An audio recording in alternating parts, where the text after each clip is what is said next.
Hari ini umat Kristen di seluruh dunia memperingati kenaikan Yesus Kristus ke surga. Dan saya mengucapkan selamat memperingati hari kenaikan untuk semua saudara-saudara Kristen di seluruh dunia.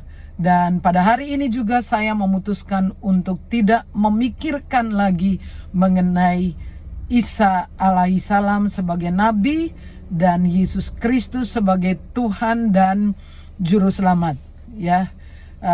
Dan menunggu waktu ketika yang diceritakan oleh Alkitab maupun Al-Quran, bahwa dalam Al-Quran Nabi Isa alaihissalam akan datang dan bergabung dengan Imam Mahdi mengalahkan Dajjal. Dan saya berpegang pada Yesus Kristus Tuhan yang akan datang kali yang kedua menjemput orang percaya dan yang akan mengaruniakan hidup yang kekal. Sampai kita jumpa di sana ya.